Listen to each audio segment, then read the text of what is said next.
السلام علیکم ناظرین، سوال جواب پروگرام کا آج یہ ہمارا 9واں ایپیسوڈ ہے اور ہر بار کی طرح ہمارے سامنے بیٹھے ہیں علامہ فرید صاحب، جو کہ ہر سوال کا بخوبی خوبصورتی سے دلیلوں کے ساتھ جواب دے رہے ہیں۔ علامہ صاحب، جیسے کہ نماز کے طریقوں پر ہماری گفتگو جاری ہے، علامہ صاحب یہ بتائیے کہ نماز کے طریقوں میں اتنا اختلاف کیسے برپا ہو گیا، جبکہ نماز تو ایک ایسی چیز ہے جو ایک دن میں 5 بار پڑھی جاتی ہے۔ پھر رسول اکرم صلی اللہ علیہ وسلم کے پیچھے نماز پڑھنے والوں میں اختلاف کی وجہ سمجھ میں نہیں آتی، کیا وجہ ہے، یہ کیسے ہوا؟ اس پر ذرا روشنی ڈالیں علامہ صاحب۔ محمد پاک صلی اللہ علیہ وسلم کے پیچھے 5 مرتبہ پڑھی جانے والی جو نماز ہے، اس کا صحیح طریقہ امت کیسے بھول گئی؟ سوال ہے۔ انشاءاللہ۔ اعوذ باللہ من الشیطان الرجیم، بسم اللہ الرحمن الرحیم، نحمدہ ونصلی علی رسولہ الکریم، اما بعد، فاعوذ باللہ من الشیطان الرجیم، بسم اللہ الرحمن الرحیم۔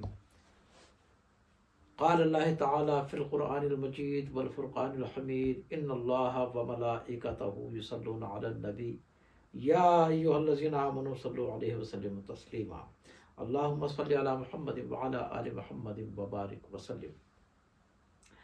بہترین سوال ہے یہ آپ کا، اور بہت پیارا سوال ہے، اور یہ سوال امت کو کرنے چاہیے۔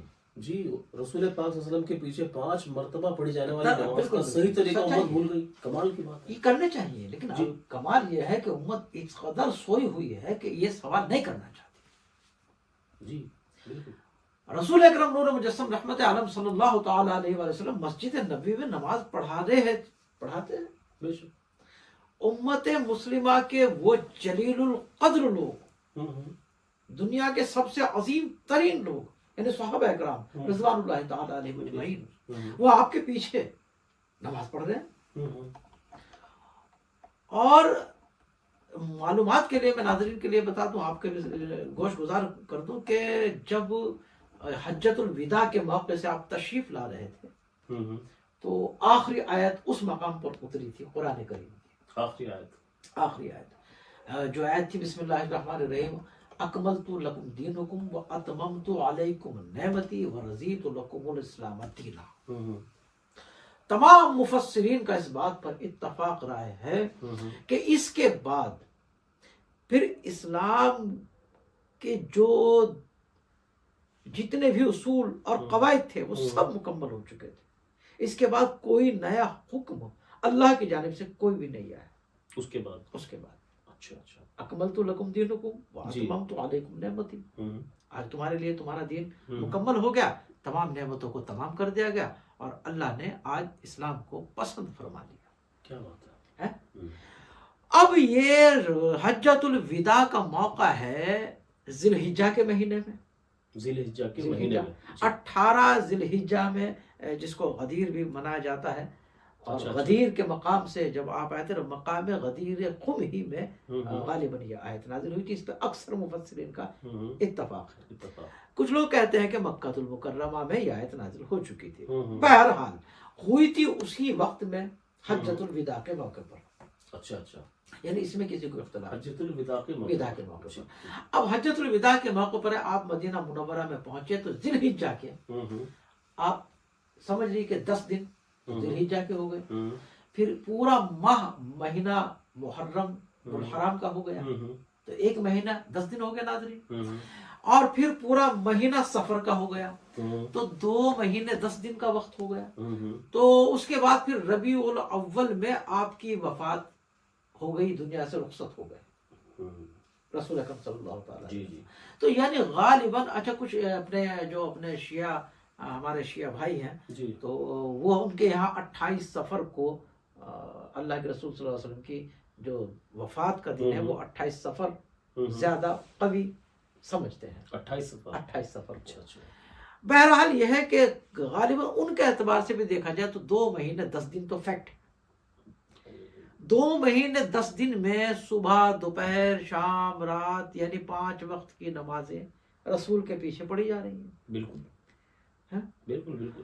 اب کیا وہ آخری نمازوں کے جو طریقے تھے ان میں بھی چینجنگ ہوئی رسول کے بعد؟ تو یہ حیرت والی بات تو ہے. ہاں چینجنگ آئی. کیا آئی؟ سوچنے والی بات. سوچنے والی بات ہے. یہ بات غور کرنی چاہیے. یہ ہر مسلمان کو، امت محمدیہ کے بچوں کو یہ سوال تو کر لینا چاہیے. دراصل وہ جو ہم محنت کر رہے ہیں نا کہ اختلاف کو ختم کیا جائے، ختم کیا جائے، ختم کیا جائے، اختلاف ختم ہونے کا یہی ایک راستہ ہے کہ معلومات حاصل ہو جائے.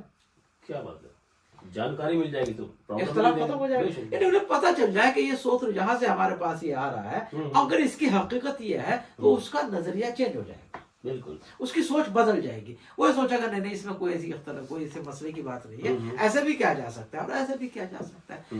مگر وہ جو لڑائی ہوتی ہے نا وہ اس بنا پر ہوتی ہے کہ حقیقت میں ان کو یہ خبر ہی نہیں ہوتی کہ اس کی جڑ کہاں ہے.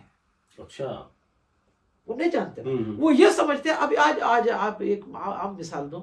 آج کسی بھی طبقے کا، کسی بھی فرقے کا آپ کوئی نوجوان سے بات کیجیے. جی جی بالکل. اب اسے کہیں گے بھائی آپ یہ نماز کیوں پڑھ رہے ہیں، تو وہ کہیں گے کہ سنت نبوی ہی یہی نماز ہے. سنت نبوی ہی یہی نماز ہے. اللہ کے رسول کی نماز یہی ہے. اب اللہ اکبر کبیرہ. پھر دوسرے کے پاس جائیں گے وہ کہے گا اللہ کے رسول ہی کی نماز تو ہماری نماز ہے. جی جی جی. پھر وہ تیسرے کے پاس جائیں گے وہ کہے گا توبہ نعوذ باللہ من ذالک، تم کیسے کہہ سکتے ہو اللہ کے رسول صلی اللہ علیہ وسلم کی بتائی ہوئی نماز تو ہمارے پاس نماز ہے. یہ کمال کی بات ہے. جی جی بالکل. تو در حقیقت بات یہ ہے کہ اگر وہ اس راستے کو پڑھے اور جانے کہ یہ حقیقت میں کیا پھیر بدل ہوا تو اس کو یہ شدت پسندی اس کے ختم ہو جائے گی. بے شک بے شک. لیکن وہ وہاں تک اس کو پہنچنے نہیں دیتے. نعوذ باللہ من ذالک. کچھ حضرات کو میں نے سنا وہ نوجوان بچے کہتے ہیں کہ ہمارے علماء نے ہمیں ایسے کہا ہے کہ زیادہ ڈیپتھ میں جانے کی ضرورت نہیں ہے، اگر تم زیادہ پڑھو گے تو گمراہ ہو جاؤ گے. اللہ اکبر. نعوذ باللہ. دین کا مسئلہ بات سے باریک ہے. دین کے مسئلے میں زیادہ نہ پڑھو، یعنی کہ جو ہم نے بتا دیا بس اس پر عمل کرو. کیا بات ہے. جو ہم نے کہہ دیا اس کی بات کو مانو. جو ہم کہہ رہے ہیں وہ صحیح کہہ رہے ہیں، جو کائنات کہہ رہے ہیں وہ جھوٹ بول رہی ہے، غلط ہے. نوجوان کو جاگنا چاہیے. کیا بات ہے. نوجوان کو جاگنا چاہیے. وہ میں ہوں، کوئی اور ہو، کوئی بھی عالم ہو، کوئی فاضل ہو، کوئی متقی ہو، کوئی کتنا بھی بڑا کوئی جو تمہیں گوشت گزار تمہیں باتیں کرا رہا ہے، کسی کا شیخ ہو، کسی کا پیر ہو، آپ ان سے جرح کر کر سوال کریں. خلاصہ بتایا حضرت ہمیں اس بات کا، تو پھر وہ جب خلاصہ بتائیں گے تو آپ کے بات سمجھ میں آ جائے گی. تو انشاءاللہ تعالی ہم آپ کی خدمت میں یہ گفتگو جاری رکھیں گے اور پھر ہم اسی سوال یہی رہے گا انشاءاللہ. اس پر ویڈیو انشاءاللہ ہماری اگلے پارٹوں میں دیکھتے رہیے آپ غور کے ساتھ میں. ہم انشاءاللہ یہ قسم لے کر یہاں اس چینل پر بیٹھے ہوئے ہیں کہ جب تک ایک ایک بچے کو ایسی چیزوں سے اوگت، ایسی چیزوں سے آشنا نہ کرا دیا جائے جن سے اختلاف ختم ہو. کیا بات ہے. یہی ہمارا مقصد ہے. ہمارا مقصد کو یہ بالکل بھی نہیں کہ ہمیں اپنے علمی کمالات آپ کو دکھائیں. بہت لوگ علمی کمالات دکھا رہے ہیں. کیا بات ہے. نہ ہمارا مقصد یہ ہے کہ ہم کسی کی کتابوں کی برائیاں آپ کو دکھائیں. فلاں بندے نے ابھی یہ ڈاکٹر انجینئر محمد علی مرزا صاحب جیسے لوگ یہ پاکستان میں بیٹھے ہوئے ہیں، بس ان کا جناب یہ کام ہے فلاں بابے نے یہ لکھا، فلاں باب. یار اس سے فائدہ کیا ہو رہا ہے؟ امت مسلمہ کا اس سے کیا فائدہ ہے؟ ذرا غور تو کریں آپ.